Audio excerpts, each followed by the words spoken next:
So we're going to interview some retired priests, which pretty excited about because some of my most favorite parts of the population of the human race are retired priests because, well, let's face it, they spend all their lives trying to clothe the naked, heal the sick, do everything that Jesus tells us to in Matthew 25. Put your hands on that kind of work long enough, you really become an expert in humanity. So, try and ask some questions, a little bit about their life, a little bit about their love for Jesus, ministry, and how they've been affected by being ministers of the sacraments.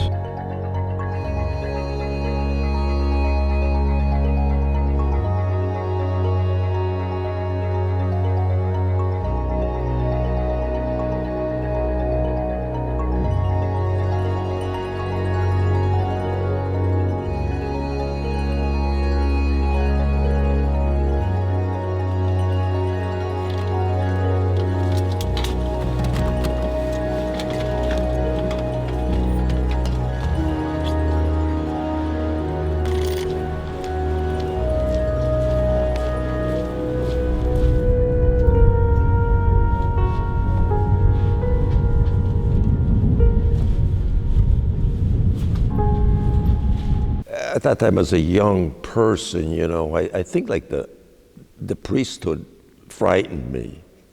Priests in general, and in those days we'd walk down the street. If I saw the priest on one side, we'd all run to the other side of the street. There was sort of a fear, I guess a reverential fear that we had.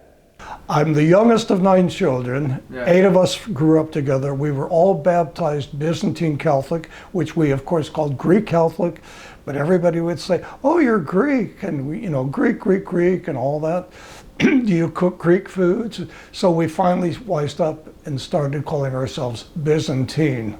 My father, both my parents were European. My father said, "I'm not Byzantine."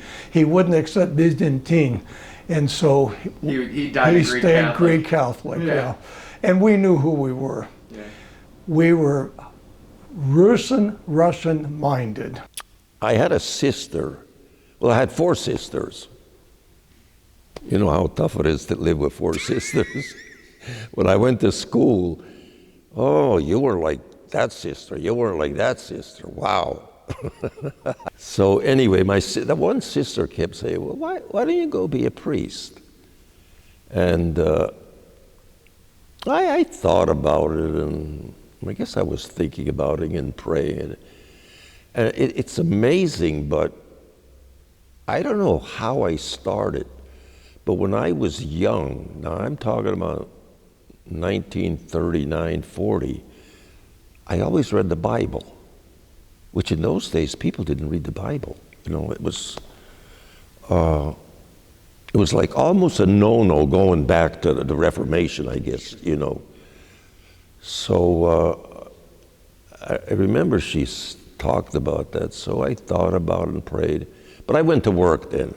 Father Tay and Father Bob Carl started adult religious ed at our church when I was maybe early 20s. First time I had education as a Byzantine Catholic, because I went all through public school. They were young, very appealing, very intelligent, great personalities, both of them.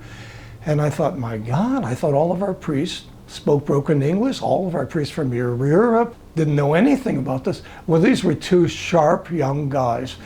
And so it was hero worship, and this influence, their positive influence on me.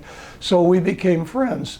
And they very quickly decided they saw in me that they could convert me, coerce me, torture me, whatever it would take.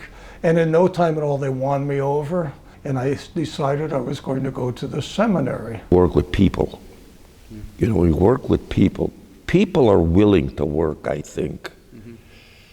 But we have to really, just like Christ, he always was merciful, kind, Doesn't matter, the worst sinner in the world, he was merciful to him. And so we have to be merciful and kind and love people. I think if we really love God with our whole heart and our whole soul and our whole mind, I believe loving people will follow. And God is my witness. I loved every liturgy I stood at the altar for. It was a privilege and a blessing and a gift to be able, I could cry now. I could cry now. To be able to stand at the altar and make Christ present for all those people in the pews. They walk out better than when they walked in. They came in there with their troubles. They left saying, it's okay. Yeah. Everything's okay. They left strengthened, not by me, but by the liturgy, by the Eucharist, by what they heard in the gospel, but what I brought out to them. Rusenbo yes me bodo я родился русином. Честный мой род не забуду, останусь его сыном.